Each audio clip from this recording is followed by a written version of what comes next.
오늘은 하늘의 종려주의에 대해서 같이 말씀을 나누기를 바랍니다. 주보를 펴놓으시고요. 말씀을 잘 확인하시면서 같이 말씀을 나눕니다.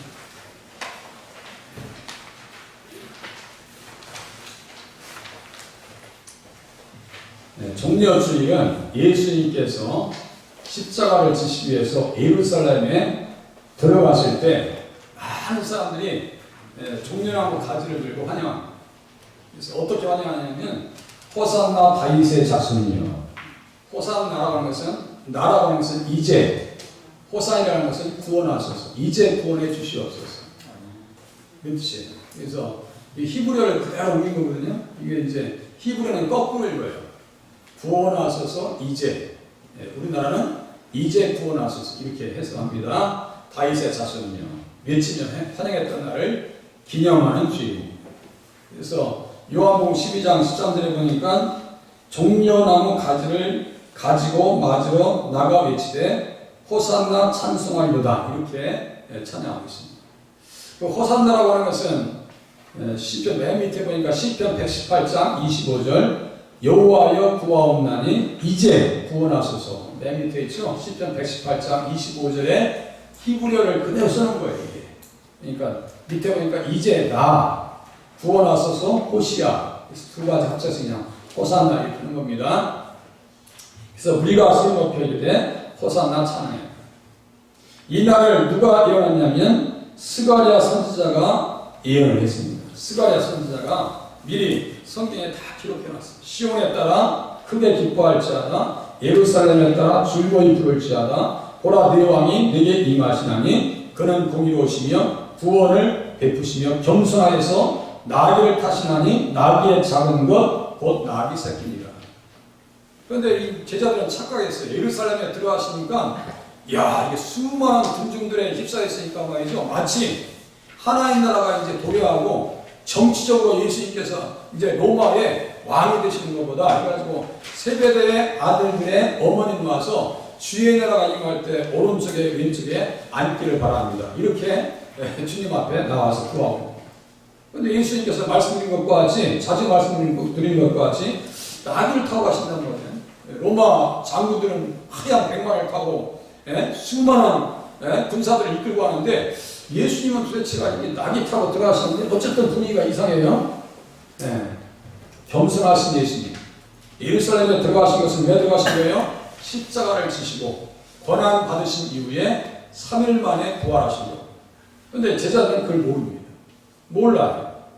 그래서 이날을 스가랴 선지자가 스가랴서 9장 9절에 예언하였고 그대로 성취됩니다. 성취되었던 말씀이 하늘에서 다시 이루어진 것을 계시록 7장 9절에 우리가 볼 수가 있습니다. 그래서 하늘의 종려주의라고 제가 쓰는 거예요. 하늘의 종려주의. 그러니까 하늘에서도 종려주의를 지금 하고 있네요. 그것은 영원토록 하고 있는 거예요.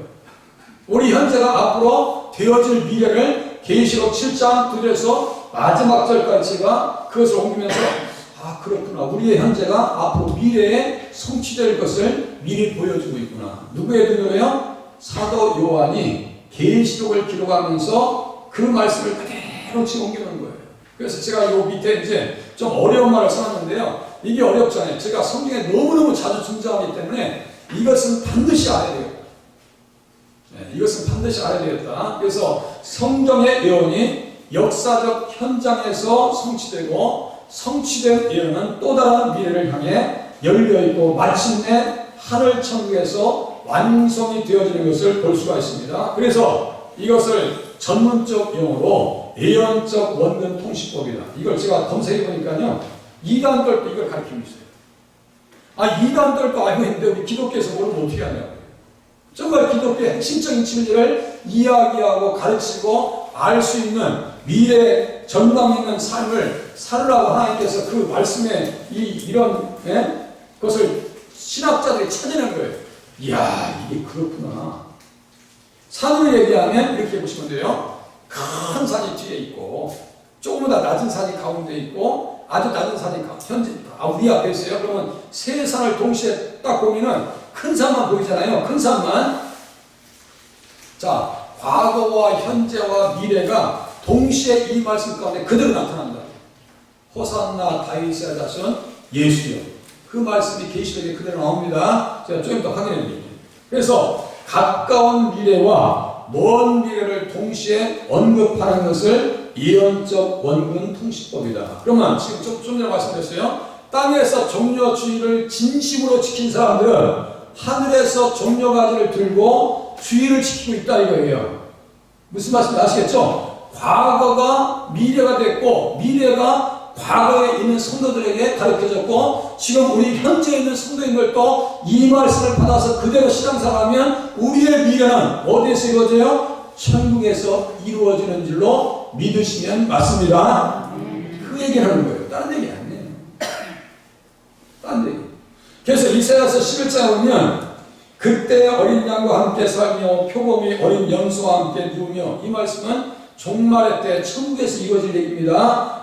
그때에 이사야서 11장 이 동시가 나옵니다. 동시에 또 그날에 이사의 뿔에서 한 쌍이 나서 만민의 기치로 설 것이요. 이것은 예수님 이 땅에 오시는 성육신의 때입니다. 다시요. 먼 미래가 있고 지금 현재 예수님 이 땅에 오시는 그때를 얘기하고 또 그날에 이사야서 11장 11절에 보면 그날에 주께서 다시 그 손을 펴사 그 남은 백성을 아수르와 애굽과 바드로스와 구스와 엘람과 시날과 하맛과 바다 선들에서 돌아오게 하실 것이며, 이것은요 이스라엘 백성들이 포로에서 다시 돌아올 것을 얘기합니다. 그러니까 그 시대를 70년을 앞두고, 이사야는 154년 뒤에네요. 그 시간을 앞두고 가까운 미래와 또 신약시대 700년 뒤에 있을 미래와 그리고 영원히 이 땅에서 천국에서 이루어질 날을 이사야서 11장에서 동시에 다루고 있어요. 자, 그래서 뭐라고 했어요? 과거와 현재와 미래를 담고 있더라. 약속의 말씀은. 무슨 말씀 좀 이해돼요? 어려워요? 과거에 그 말씀을 경험했고 그 과거의 미래에 예수님이 이 땅에 성탄하셨고 예수님이 이 땅에 오심을 통해서 영원한 천국이 이루어진다고 하는 것을 이사야서 11장에서 다 얘기하고 있다고요. 그날, 그때, 그날. 또 나중에 또 설명해 드릴게요. 네, 이런 게 있다라고 하는 것만 이해하세요. 자, 그래서 스가랴가 예수님께서 나귀 타고 가시는 장면에 군중의 소리를 다윗이 들려줍니다. 어떤 소리? 호산나. 다윗이 시편 118장 25절의 말씀을 통해서 예수님께서 예루살렘에 들어가실 때 호산나라고 하는 외침을 시편 118장 25절에 써놨다니까요. 그것을 동시에 스가랴 선지자가 이 말씀을 예언해놨어요. 그러니까 보세요. 마태복음 21장과 요한복음 12장과 스가랴가 성경에 스가랴서 9장 9절에 기록해놓은 것과 시편 118장 25절에 기록한 것과 예수님이 그 땅에서 움직이시는 것은 지금 모두 동시에 선지자들이 지금 보고 있는 거예요. 그 이해되시죠? 다 예언해놨단 말이에요. 예수님께서 나귀 타고 들어가신 것을 누가 예언했다고요? 스가랴 선지자가 예언했고, 스가랴 선지자가 예언에 따라서 예수님께서 나귀 타고 들어오실 때 군중들이 뭐라고 찬양했어요? 호산나 다윗의 자손이, 호산나라고 외쳤던 것을 다윗이 기록했다고요. 그러니까 그 현장을 누가 지금 준비하고 있는 거예요? 다윗이 과거에 준비하고 있고 스가랴가 준비하고 있고 2000년 전에 마태가 이야기하고 있고 사도 요한이 이야기하고 있고 그 이야기를 지금 우리가 같이 지금 생각하고 있으니까 이 시간 누가 함께 하시는 거예요? 예수님께서 함께 하시는 일로 믿으시면서 말씀을 들으시길 바랍니다. 이 관계를 하셔야 돼요. 그래서 제가 성경을 연구할 때 저는 성경을 다 모아놓고 견주어서 볼 때 제가 어깨에 놓고서 그게 무슨 말씀이에요? 라고 제가 느낀 것을 이렇게 써놓은 거예요. 다른 게 아니에요.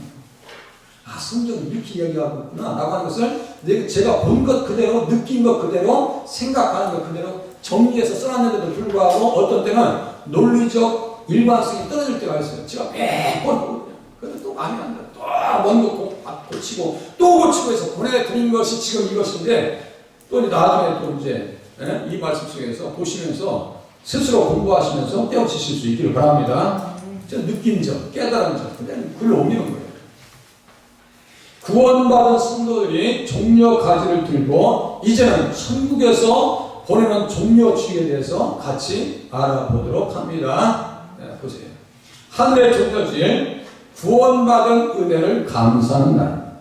하늘에서는 무엇을 감사하고 있는가? 이 일 후에 내가 보니 각 나라와 족속과 백성과 방언에서 아무도 능히 쓸 수 없는 큰 무리가 나와 흰옷을 입고 손에 무엇을 들었어요? 손에 그죠? 좀 이따 예배 끝나면 여기 천주교에서 나무 이렇게 가지 들고 가시는 분 많이 볼 거예요. 가보세요. 네. 그 종려나무 가지도 아니에요. 무슨 뭐 우리 앞에 서 있는 거 뭐야 그저 앞에 서 있는 나무 거. 예? 예? 향나무 같이 비슷한 거 그것도 다 뜯어가지고 들고 해인가 봐. 그거 들고 가실 거예요. 그게 종려나무 가지가 아니에요. 아니 종려나무 가지가 뭔지 한번 보세요. 보좌 앞과 어린 양 앞에 서서 큰 소리로 외쳐 이르되 구원하심이 이제 구원하소서. 구원하심이 써있죠? 구원하심이 이게 호산나 이게 구원하심이 보좌에 앉으신 우리 하나님과 어린 양에게 있도다 하니. 근데 지금 외치고 있죠? 종려 가지고 하늘의 종려나무 종려주의라니까요. 하늘의 종려주의는 영원한 안식의 날입니다. 영원한 안식의 날.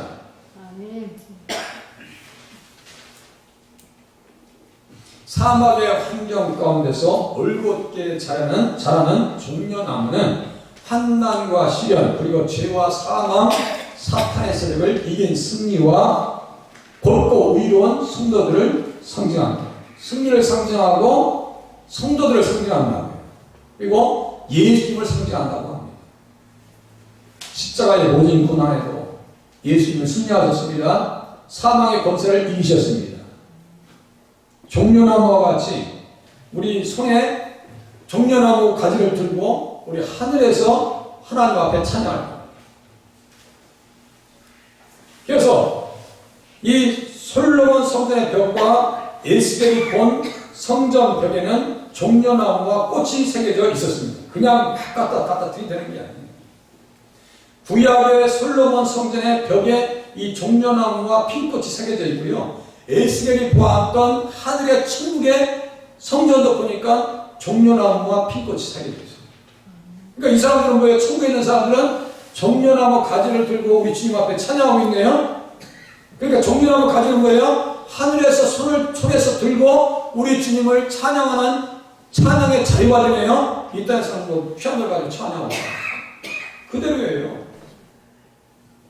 하늘에서 이렇게 찬양하고 영원한 안식에 들어간 천국에서 흰옷을 입고 승리한 성도들이 기쁨을 노래하며 구원의 기쁨을 노래하며 각자의 손에 종려가지를 들고 보좌와 어린 양 앞에 서서 호산나 찬양합니다.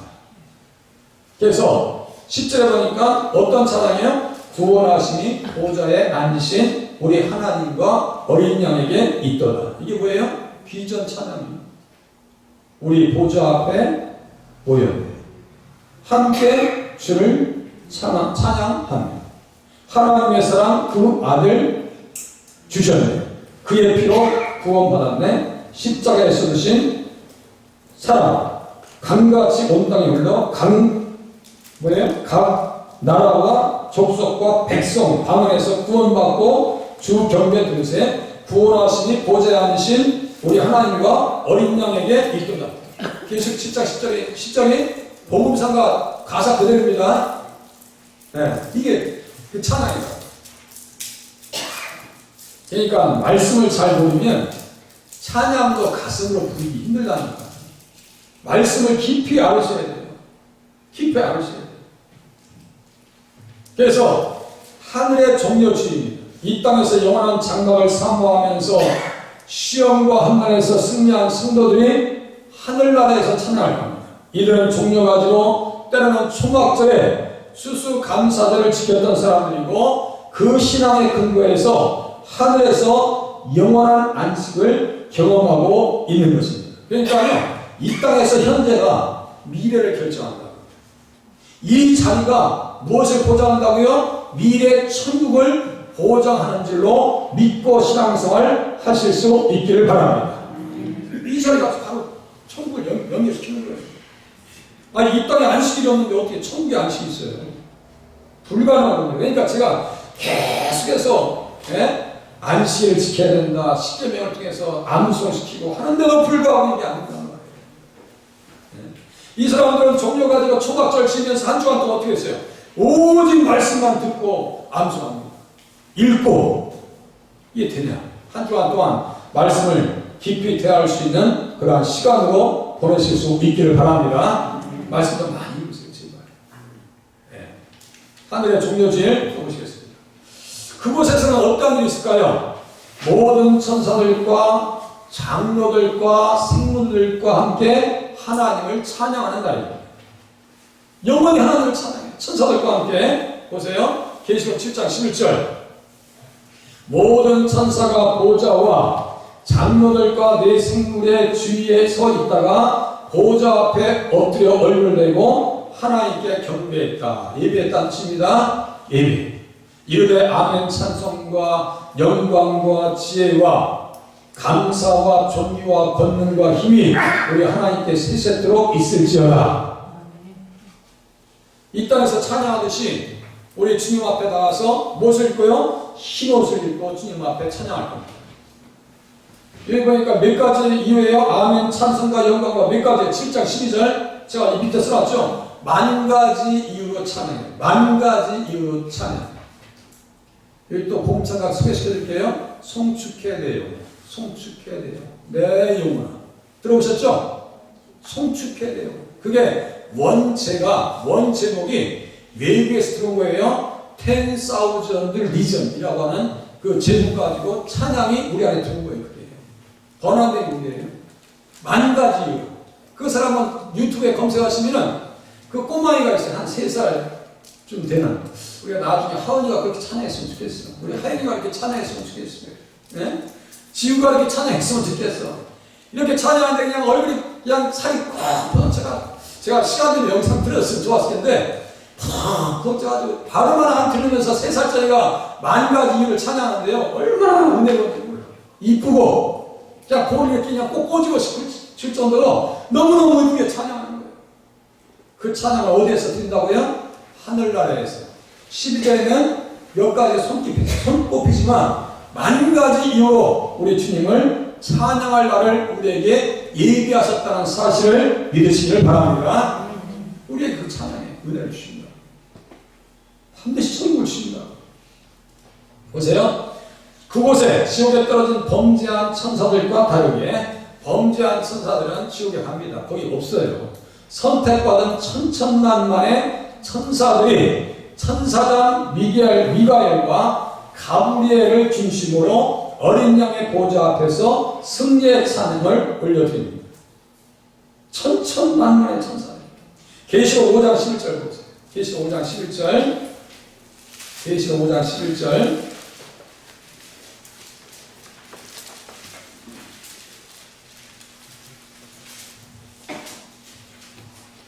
같이 읽겠습니다. 시작. 내가 또 보고 들으매 보좌와 생물들과 장로들을 둘러선 많은 천사와 음성이 있으니 그 수가 만만이요 천천이라.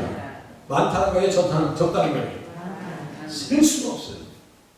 그 속에 들어가서 찬양하고 있는 사람들 봐보세요. 7장 9절이나 5장 9절이 말씀이 같아요. 5장 9절 같이 한번 읽으시겠습니다. 시작. 그들이 새 노래를 불러 이르되 두루마리를 가지시고 그 잇몸을 떼기에 합당하시도다. 일찍 죽임을 당하사 각 족속과 방언과 백성과 나라 가운데서 사람들을 피로 사서 하나님께 드리시고. 보세요.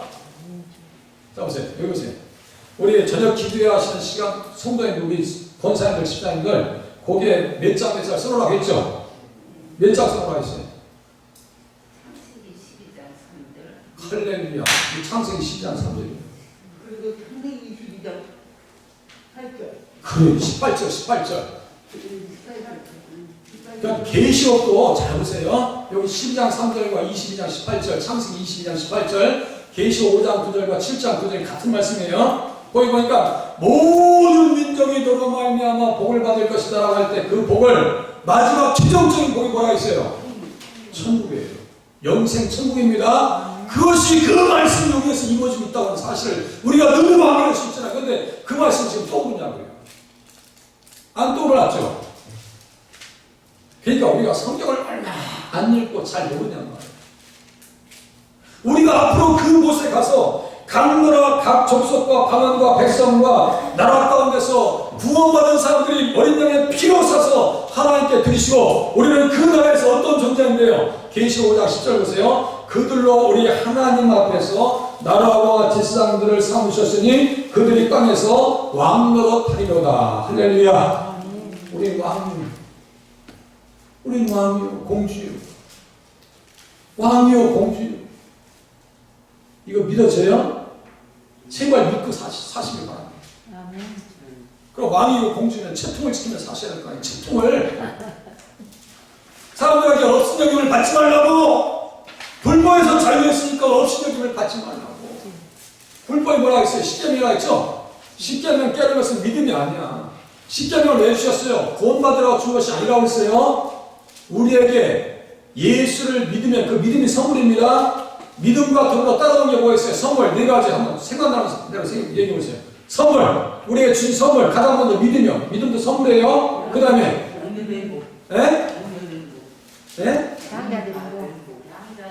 천국. 아니 선물 그냥 아브라함의 복이라고 했잖아. 엄밀하게 이제 복이 뭐예요? 저 선물, 의, 동생이고 구원, 믿음, 성령 이게 선물이에요. 자, 믿음 가지고 있으면 우리에게 하나님께서 뭘 선물 주셔요? 의를 선물 주셨죠. 우리를 의롭다 하시는 거예요. 그래서 의롭다 하셔서 의를 선물 주셨으면 법을 지켜야 돼요, 안 지켜야 돼요? 그래서 십계명이라고 제가 수도 없이 말씀드렸죠. 이 개념이 제대로 안 잡혀 있으면요, 신앙생활 엉망이라. 엉망. 제발 십계명의 좀 깨달으셔서 신앙생활 하시길 바랍니다. 천천만만의 천사들과 함께 우리는 찬양할 거예요. 거기에는 또 누가 있는가 봤더니요, 장로들도 보입니다. 이들은 24 장로들로 구약의 12지파와 신약의 12사도의 숫자로 신대학 모든 교회를 대표한다. 지상의 전투적인 교회의 일원으로 초청받은 자들이 승리한 이후에, 그러니까요, 천국은 누가 갈 수 있느냐? 승리한 자들만 갑니다. 믿음 생활에 승리하는 사람들, 중간에 꺾어있는 사람들 아닙니다. 끝까지 승리한 사람들. 산상교회에서 보좌에 앉으신 예수님을 찬양하게 된 것입니다. 비록 이 땅에서 불순자들이 섞여서 호산나라고 외쳤지만 마태복음 21장에서는요 다 호산나 해가지고 예수님 막 최고라고 찬양합니다. 왕이라고. 그런데 27장에 보니까 어떻게 써있어요? 예수를 어떻게 할까 했더니 사람들이 다 십자가에 못 박고 5일이야 5일. 무슨 5일장 쓴 것도 아니에요. 5일 만에 예수님을 십자가에 못 박으라고. 그러면서 얘기합니다. 그 피를 우리와 우리 자손에게 돌릴지어 너희 말이 내 귀에 들린 대로 하나님께서 행하시겠다고 써있죠. 유대인 600만 학살과 이 말씀을 관련 있게 신학자들은 해석한다라고 말씀드렸죠. 말 함부로 하면 안 돼요. 독일에서만 죽은 게 아니에요. 폴란드, 소련에서 수많은 유대인들이 죽어나갔어요. 엄청난 사람들이 죽어나갔어요. 말 함부로 하면 안 돼요.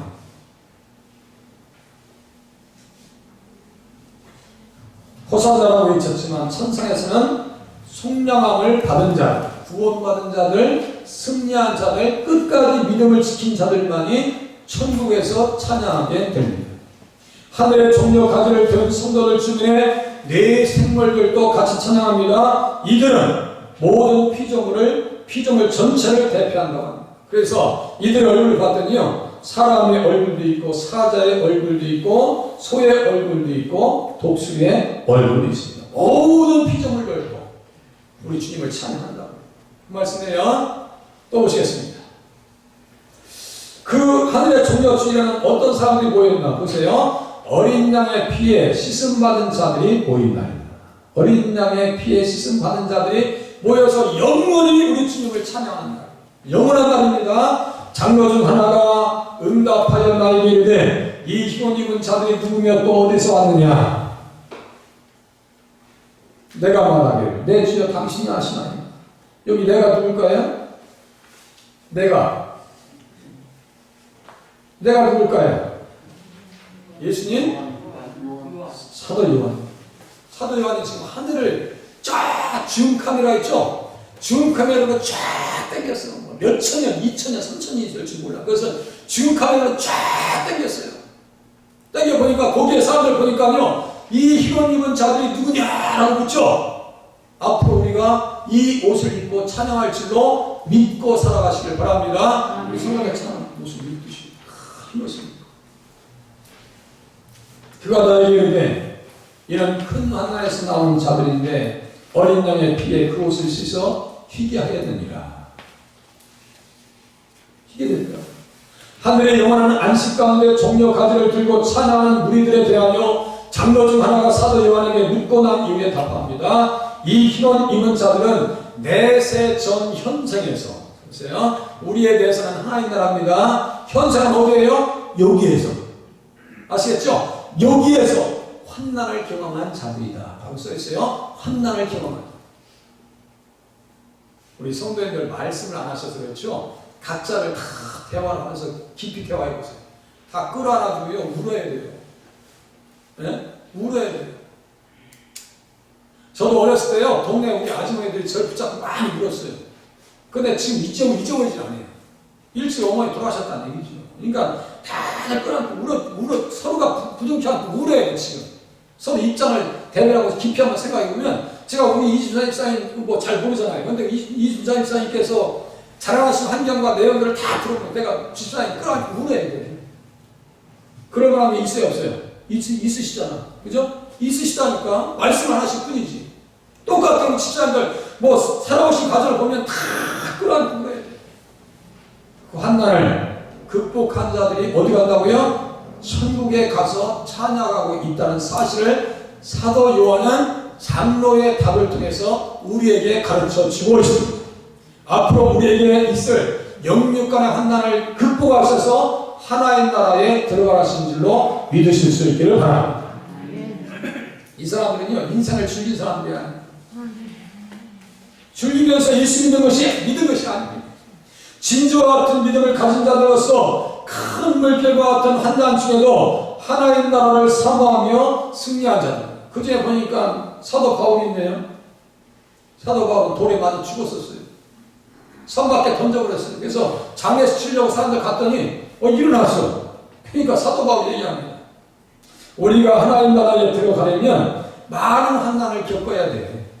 많은 환난을 겪어야 돼 라고 얘기합니다.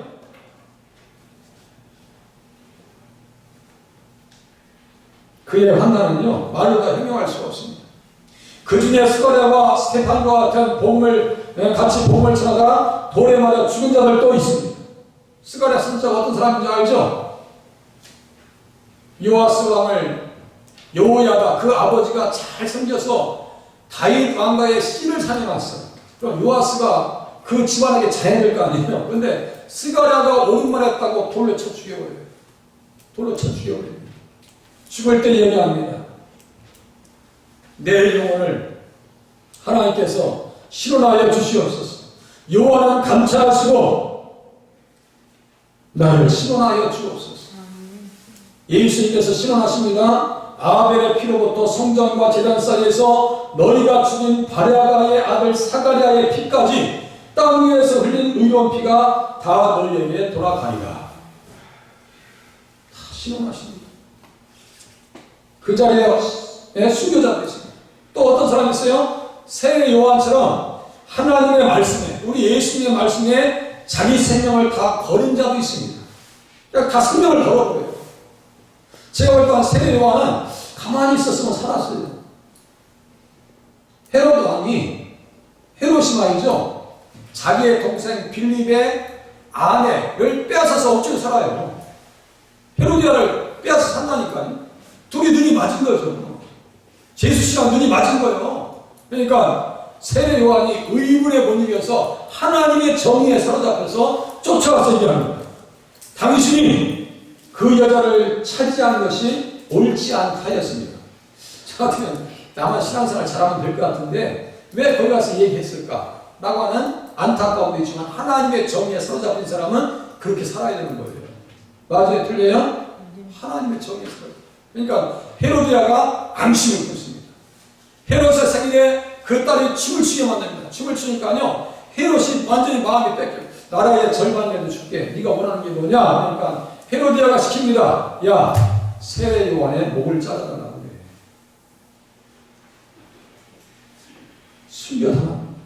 숨겨담아.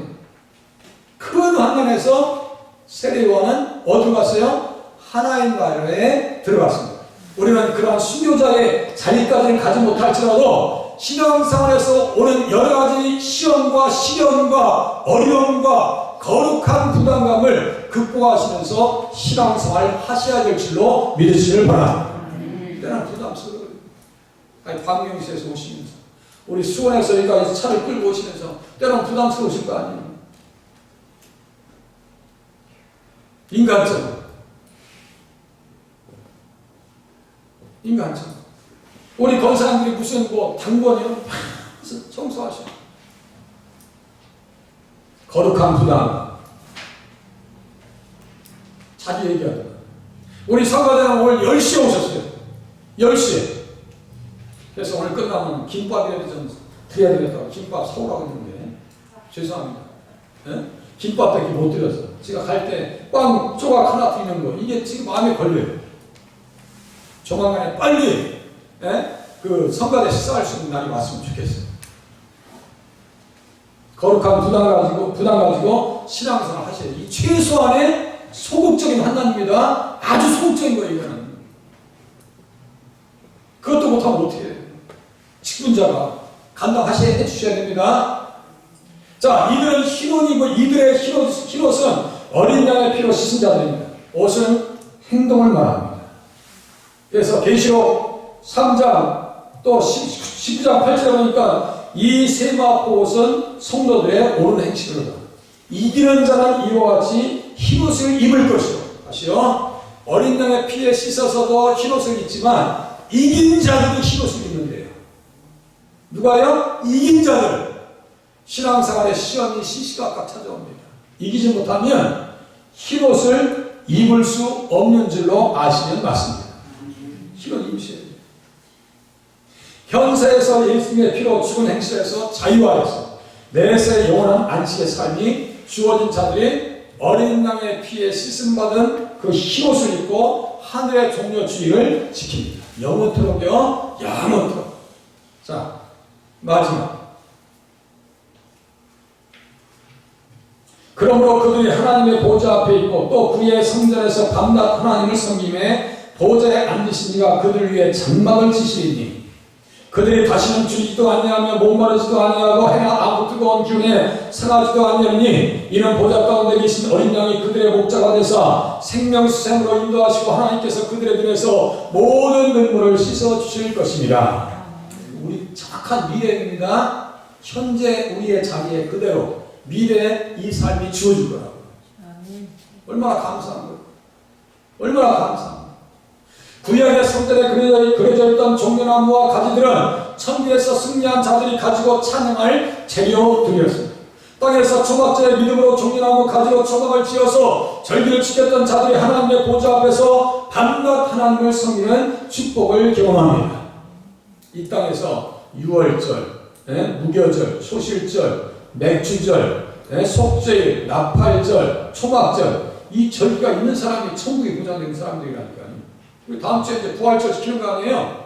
맥주의 초실절, 초실절이야, 초실절. 안식구 첫날, 첫 단을 흔들죠? 그게 잠자는 자들의 첫 열매 대신 예수님 얘기하는 거예요. 그게 구약에. 레위기 23장에 7가지 절기가 다 나오는데요. 이 7가지 절기의 가장 기본은 무슨 날이냐면요. 안식일입니다. 할렐루야. 그러니까 주일이 없는 사람이 어떻게 하늘에 안식이 있냐고요. 알고 정확히 알아야 될 거 아니에요. 아니, 주일을 모르는 사람이 어떻게 하늘에 영원한 안식이 있냐고요. 생각해보세요. 양심이 있으면. 생각해보시오. 이 생에서 경건한 삶이 내 생의 축복의 삶으로 연결이 됩니다. 경건한 삶이요. 하늘 장막, 영원한 안식의 달에는 줄이지도 목마르지도 뜨거운 기운에 상할 일도 없습니다. 그래서 계시록 21장 한번 또 펴보세요. 계시록 21장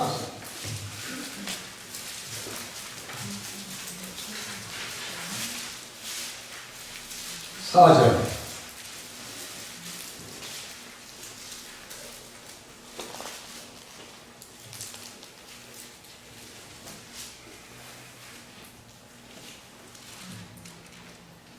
그러니까 계시록부터 창세기부터 같이 말씀을 말씀과 같이 들어가지 않으면 계시록 엉뚱하게 나옵니다. 그러니까 계시록만 달랑 해석하는 사람들은 되게 아주 앞뒤가 곤란한 사람들이고 이단일 가능성이 커요. 조심하시라. 21장 3절 다 같이 한 목소리로 같이 읽으십시오. 3절 4절 같이 읽겠습니다. 시작. 내가 들으니 보좌에서 큰 음성이 났으되 보라 하나님의 장막이 사람들과 함께 있으니 하나님 그들과 함께 계시니 그들은 하나님의 백성이 되고 하나님 육신이 그들과 함께 계셔서 모든 눈물을 그들에서 닦아주시니 다시는 사망이 없고 애통하는 것이나 곡하는 것이나 아픈 것이 다시 있지 않으니 처음 것들이 다 지나갔음이로라. 아멘. 천국의 영생에서 눈물도 없고 사망이 없고 죄의 싹은 사망이라고 그랬죠. 천국에 죄가 있어요 없어요? 죄가 없으니까 사망이 없죠. 죄의 싹은 사망이에요. 제가 선생님 말씀드렸어요. 사망이 조폭의 두목이라면 그래서 원수라고 해요. 사망을 원수라고 합니다. 조폭의 두목이라면 그 행동대장이 누구예요? 전염병이고 전쟁이에요. 우크라이나 한번 가보세요. 얼마나 수많은 사람들이 죽어나가요. 맞아요? 틀려요? 그 죄의 결과를 요새 푸틴이 또 이 가방에다가 핵폭탄 그 스위치를 갖고 다니는데 근데 볼 때 그 사람 미쳤어. 제정신이 아니냐고. 어? 뭐 하루 이틀 만에 뭐 우크라이나 점령할 착각이죠. 제불링에 의해서 다 깨져버리고 탱크가 다 죽어나. 아니 그러니까 아무것도 아니야. 러시아 다 깨져버렸어요 지금. 중국 러시아의 전쟁 패턴을 그대로 답습했습니다. 중국이 저 요새 골치 아파요. 야 저 러시아 쫓아왔다니 대만 침공하나 했는데 이게 답이 없네. 이렇게 돼버린 거예요 지금. 답이 없어요. 사망의 큰 동생이 누구라고요? 전쟁과 전염병. 지금 전염병의 시간을 지나가고 있습니다. 지나가고 있어요. 자, 그곳에서는 사망이 없고 당연히 애통하는 것이 없죠. 곡하는 것도 없고 아픈 것도 없습니다. 아픈 것도 없어요. 아찔하다고요. 우리 어르신들 이 계단 내려가실 때 조심하고 또 조심하세요. 그리고 안 나가시는 분들 옆에서 이렇게 서셔가지고 잘 봐주세요. 아이고 김정장 원사님 넘어지셔서 뼈를 다치신 거 보니까 어이구 세상에 시끄럽해요. 여기 제발 내려가실 때 어르신들 좀 잘 봐주세요. 넘어지면 안 돼요. 다윗이 부른 시편 23장의 노래가 현실이 될 겁니다. 시편 23장에 뭐라고 썼어요? 내가 여호와의 집에 영원히 살리로다. 할렐루야. 내가 여호와의 집에 영원히 살리로다. 사망의 음침한 골짜기를 지날지라도 해를 두려워하지 않을 것은 주께서 나와 함께 하십니다. 푸른 추장에서 목마른 것이. 다윗의 23장 목자의 노래는 천국에서 실상이 됩니다. 목자 예수님께서 말씀하셨던 요한복음 10장의 말씀이 내 생의 삶 현장에서 그대로 이루어집니다. 자, 가끔 무슨 말씀이에요?